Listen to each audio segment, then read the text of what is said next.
So hello everyone, this side is Ali and आज हम समझने वाले हैं न्यूटन के तीनों नियम। जैसे कि आपने शॉर्ट्स में देखा था, पहले तीनों नियम को हमने कैसा बता दिए थे, बिल्कुल शॉर्ट्स में विद इन 2 मिनट्स में हमने तीनों के तीनों लॉ खत्म कर दिए थे विद एग्जांपल। अब उन्हीं नियमों को हम अच्छे से with definition and with derivation समझने वाले हैं। तो first law of motion, first law of motion क्या कहता है? सपोज दैट क्या है, ये जैसा कि गेट है स्टेशनरी फॉर्म पे है, तो ये स्टेशनरी फॉर्म पे रहेगा जब तक हम इसमें एक्सटर्नल फोर्स लगा के इसे मूव ना करें। ठीक है, आया समझ में? अगर कोई ऑब्जेक्ट स्टेशनरी फॉर्म पे है तो स्टेशनरी फॉर्म में तब तक रहेगा जब तक उसमें एक्सटर्नल अनबैलेंस्ड फोर्स ना लगाया जाए। यही हमारा लॉ ऑफ इनर्शिया का पहला नियम है। ठीक है, इसका लॉ ऑफ इनर्शिया का। अगर हम अभी इसमें हमने एक टर्म बोला था, क्या चीज? What is unbalanced force. Unbalanced force बोला था ना, तो अनबैलेंस्ड फोर्स को समझते हैं। सपोज दैट ये फोन है, दिख रहा है आपको, देख पा रहे हो अच्छे से? ठीक है, ये फोन है, अगर इसमें हम बैलेंस फोर्स लगाएं इस तरीके से, क्या ये मूव करेगा? नहीं। क्यों नहीं करेगा? क्योंकि लेफ्ट हैंड से भी हम उतना ही फोर्स लगा रहे हैं जितना राइट हैंड से।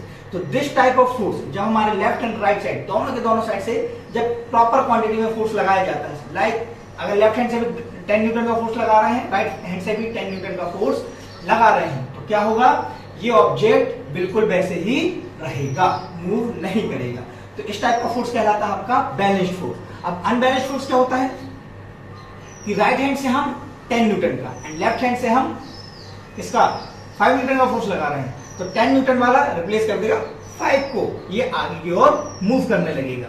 वैसे ही अगर कोई ऑब्जेक्ट मूविंग कंडीशन में है, रोटेशन में है, जस्ट लाइक जैसे एक फुटबॉल को आपने मारा किक और फुटबॉल मूव कर रही, वो तब तक लुढ़कती जाएगी, तब तक घूमती जाएगी जब तक उसमें एक्सटर्नल अनबैलेंस्ड फोर्स ना लगाया जाए। ये लॉ ऑफ इनर्शिया सेकंड था। तो भैया हम पढ़ तो रहे थे यार लॉ ऑफ न्यूटन, तो इनर्शिया क्यों पढ़ रहे हैं? देखो, law of inertia first and second को दोनों को अगर हम कंबाइन कर दें तो क्या होता है? अगर कोई ऑब्जेक्ट स्टेट फॉर्म में है तो वो स्टेट फॉर्म में ही रहेगा, सॉरी, अगर कोई ऑब्जेक्ट स्टेशनरी फॉर्म में है तो स्टेशनरी फॉर्म में रहेगा, कोई मूविंग पोजीशन में है तो वो मूविंग में ही रहेगा। दोनों को कंबाइन कर देते हैं, मतलब law of inertia first and second को कंबाइन कर देते हैं, तो फर्स्ट लॉ ऑफ मोशन बनता है। जिसे दिया था किसने? सर न्यूटन जी ने। ठीक है, उन्होंने क्या किया था? लॉ ऑफ इनर्शिया फर्स्ट और सेकंड दोनों कंबाइन करके आप डेफिनेशन देखें। चलो ठीक है, हमने लिखी हुई है, आपको स्क्रीन में दिख रही है, लिखना है, कॉपी करना है, कॉपी कर लेना, डिस्क्रिप्शन में ऑलरेडी मिल जाएगी, अगर लिखना है तो वहां से भी देख लेना। ठीक है, क्या है? If a body is at rest और moving at a constant speed in a straight line, अगर कोई ऑब्जेक्ट रेस्ट पोजीशन में है या मूव कर रहा है किसमें? स्ट्रेट लाइन में, ठीक है, सेम स्पीड में, तो क्या होगा? It will remain at rest और keep moving in a straight line at constant speed unless it is acted upon by a unbalanced force. मतलब कोई ऑब्जेक्ट रेस्ट फॉर्म पे है तो रेस्ट फॉर्म पे ही रहेगा, कोई ऑब्जेक्ट अगर मूव कर रहा है, मूविंग पोजीशन में है, तो वो मूव करता रहेगा। यही तो है हमारा क्या? First law of motion. अगर रेस्ट में तो रेस्ट में तब तक रहेगा जब तक अनबैलेंस्ड फोर्स ना लगाओगे, कोई मूव कर रहा है तब तक मूव होते रहेगा जब तक उसमें अनबैलेंस्ड फोर्स ना लगाओगे। ठीक है, चलो भैया डेफिनेशन हो गई, क्या बचा? डेरिवेशन। चलो डेरिवेशन क्लास 9 में पढ़े थे, याद है? चलो नहीं, वापस देख लेते हैं। तो क्लास 9 वाले जो लोग देख रहे हैं, चलो इसके लिए देखते हैं फर्स्ट लॉ ऑफ मोशन का डेरिवेटिव्स कैसे डिराइव करते हैं। पहले चलो इसमें देख लेते हैं, क्या है? v is equals to u plus at. What is v? v is final. What is final? Velocity. क्या होता है velocity? Change in speed with time. u is initial velocity. And बचा क्या? a भैया होता है acceleration. And what is t? t is time. u कहलाता final velocity, u कहलाता इनिशियल वेलोसिटी, a कहलाता है आपका एक्सेलरेशन, t कहलाता है आपका टाइम। ठीक है, चलो देखो, व्हाट इज इनिशियल वेलोसिटी? जब आप साइकिल चलाना स्टार्ट करते हैं क्या बिल्कुल फ्रंट से स्पीड पकड़ लेते हैं और भी हम चला नहीं रहे हैं, क्या चला रहे हैं? साइकिल। जब आपने साइकिल चलाते हुए देखा होगा, आप घर से साइकिल निकालते हैं, स्टैंड से उसको चलाना स्टार्ट करते हैं, जब आप चलाना स्टार्ट करते हैं तो क्या स्पीड होती है? 1 kilometre per hour, 2 kilometre per hour, 3 kilometre per hour, इससे ज्यादा होती है नहीं। इससे हम कहेंगे क्या? इस अगर एग्जांपल में देखें तो ये हो गई आपकी इनिशियल वेलोसिटी। अब उसी साइकिल चलाते चलाते जब आप बिल्कुल थोड़ी देर चलाने के बाद बिल्कुल खाली रोड में आते हो तो क्या होता है? हम साइकिल की स्पीड बढ़ा लेते हैं। कितनी बढ़ाते हैं? भले गिर जाए, लेकिन चलाते जाते हैं। तो जो हमारे साइकिल की फाइनल स्पीड होती है, मतलब बहुत स्पीड से चल रहे होते हैं, जैसे 20 kilometre per hour, 25 kilometre per hour cycle की स्पीड इतनी हो जाती है, तो वह हमारी क्या कहलाएगी इस एग्जांपल में, फाइनल वेलोसिटी। तो क्या करें, डायरेक्शन सॉल्व करें, लॉ ऑफ मोशन का डायरेक्शन, इसे हमें प्रूफ करना है। तो क्या करेंगे, इसे प्रूफ करने के लिए हमको पता है व्हाट इज एक्सेलरेशन। एक्सेलरेशन क्या होता है, change in velocity. What is change in velocity, किसका, upon time. What is velocity, change कैसे करोगे, ए चेंज इन वेलोसिटी मतलब final velocity minus initial velocity upon time. A और टी का क्या कर दोगे, मल्टीप्लाई करोगे और क्या करोगे, final velocity minus initial velocity. वो तो गए भैया, निकल आया। क्या करना है, एटी को राइट ले जाओ, वी को लेफ्ट ले आओ, तो वी क्या हो जाएगा, v equals to you plus A T. यही फर्स्ट लॉ ऑफ मोशन है। मतलब कोई पोजीशन, अगर कोई ऑब्जेक्ट हमारा रेस्ट में तो रेस्ट में रहेगा, मूव कर रहा तो मूव करता रहेगा, जब तक उसमें एक्सटर्नल अनबैलेंस फोर्स ना लगाया जाए। इसका डेरिवेशन ये हो गया। चलो वापस फटाफट रिकैप करते हैं। क्या होता है, v equals to you plus A T. निकालने के लिए क्या लगाओगे, एक्सेलरेशन। एक्सेलरेशन का फॉर्मूला क्या होता है, change in velocity upon time. Change in velocity क्या होता है, final velocity minus initial velocity upon time. T का मल्टीप्लाई इसे कर दिया, क्या हो गया, A T equals to v minus u। तो अब यहाँ से v लेफ्ट ले आओ, 80 को राइट ले जाओ, मतलब ट्रांसपोजिशन कर दो v का एंड u का, तो v इक्वल्स क्या हो गया, u plus 80। First law of motion का डेरिवेटिव खत्म। तो न्यूटन का सेकंड लॉ है। सेकंड लॉ क्या कहलाता है, F इक्वल्स टू ma। अरे मुझे ये डेफिनेशन तो पता है, कुछ और बताओ। चलो देख लेते हैं, इसी को समझ लेते हैं। What is F equals to ma। Suppose that ये हमारा क्या है, पेन। पेन मतलब मार्कर पेन। मार्कर पेन को अगर हम इसको फेंके, क्या करें, फेंके, तो पेन का कुछ ना कुछ मास है, ठीक है। अगर इस मास को हम फोर्स लगाएं, इस मास के साथ हम क्या लगाएं, फोर्स लगाएं, क्या करेंगे, एक दो पकड़ के। अगर इसमें हम फोर्स लगाएं तो क्या होगा, ये फेंकेगा। फेंकेगा मतलब एक जगह से दूसरी जगह जाएगा। तो इसकी जो स्पीड में क्या होगा, एक्सेलरेट होगा, ऑब्जेक्ट एक्सेलरेट होगा। यही सेकंड लॉ ऑफ मोशन है भैया। सिंपल सी भाषा में समझो, अगर एक ऑब्जेक्ट में मास पे अगर हम फोर्स लगाते हैं, ऑब्जेक्ट पे अगर हम फोर्स लगाते हैं तो वो एक्सेलरेट होता है। This is second law of motion, simple. F equals to ma, force equals to mass multiply by the acceleration, second law of motion. बस इतना आसान है। डेफिनेशन फॉर्म में देखें तो डेफिनेशन आपकी स्क्रीन में आ रही है, देखो क्या आ रही है, a force to be equal to change in momentum पर change in time। मोमेंटम को डिफाइन करोगे किससे, इसे करोगे भैया, मास को m से और ऑब्जेक्ट को, सॉरी मास को m से और वेलोसिटी को v से रिप्रेजेंट कर दोगे, निकल आएगा सेकंड लॉ ऑफ मोशन का F इक्वल्स टू ma। ठीक है, इसका डेरिवेशन चलो ठीक है, 9th क्लास में ऑलरेडी पढ़ा था, नहीं पढ़े थे तो फिर से पढ़ लेते हैं। चलो ठीक है, डेरिवेशन देखें, सेकंड क्लियर विजुअल है, S equals to ut plus half 80 square. नहीं चल रहा है, गरीबी आ गई भैया, मार्कर खरीदना है। चलो इस बार आते हैं, ठीक है।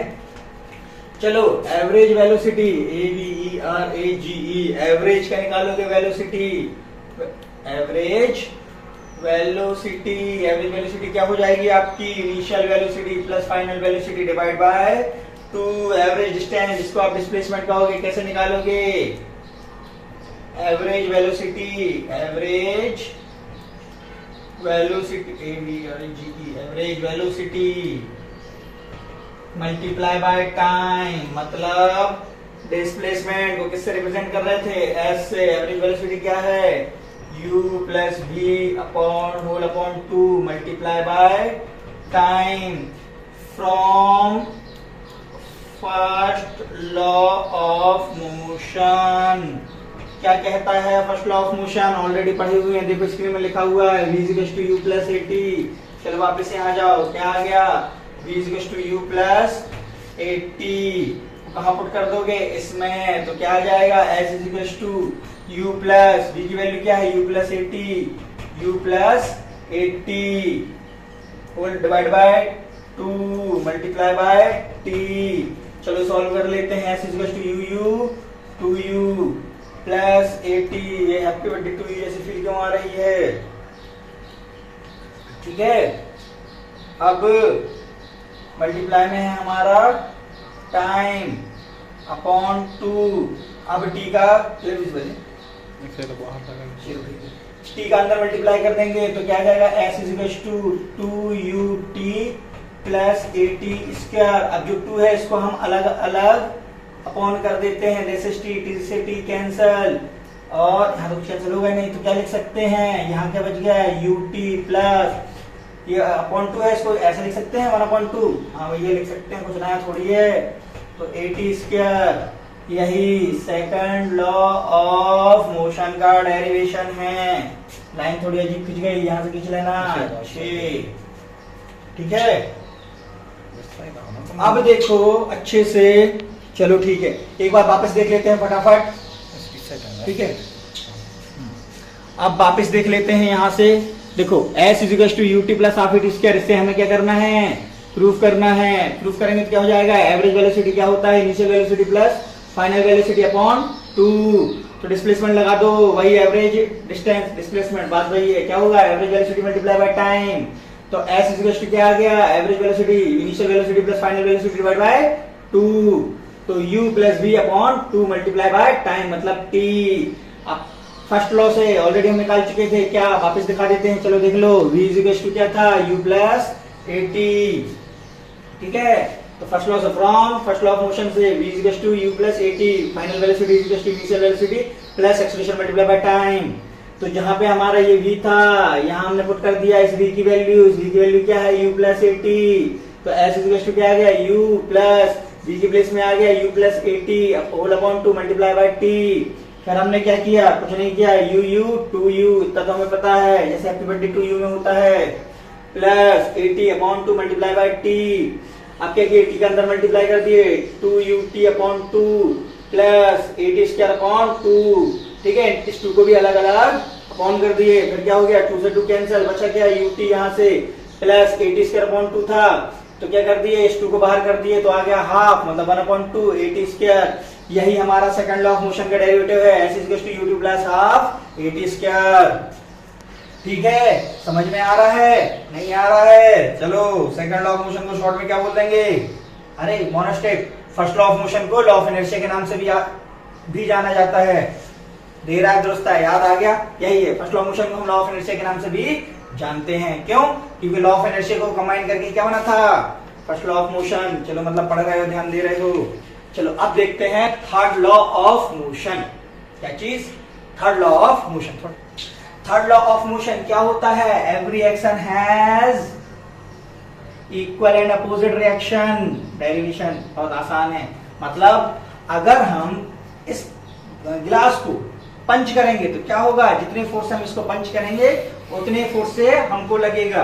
एक टेनिस बॉल को अगर हम दीवार पे फेंकें, टेनिस बॉल को दीवार पे फेंकें तो उससे टकरा के वापस आएगी। अगर यही देखो, अगर हमारी और दीवार की डिस्टेंस अभी 1 मीटर है, अगर 10 मीटर बढ़ा दें तो हमें क्या होगा, उस बॉल को उतने ही फोर्स से दीवार को मारना पड़ेगा जितने फोर्स से वो रिटर्न करके वो हमारे पास तक बॉल वापस आ सके। मतलब जितनी हमारी डिस्टेंस बढ़ेगी उतना हमको फोर्स बढ़ाना पड़ेगा, ठीक है। न्यूटन के थर्ड लॉ को प्रूव करने के लिए नहीं आता समझ में नहीं आ रहा है तो अपने फ्रेंड को एक खींच के लगाओ, शांत रहेगा, नहीं रहेगा क्या करेगा, वो भी आपको एक मारेगा। यही थर्ड लॉ ऑफ मोशन है, मतलब every action has a equal and opposite reaction. Hindi में बोले तो क्या होता है, प्रत्येक क्रिया की समान एवं विपरीत प्रतिक्रिया होती है। और लो पढ़ना है, एग्जाम्पल काफी हुए, डेरिवेटिव्स करते हैं, वही जिसके लिए आए डेरिवेटिव्स, ठीक है।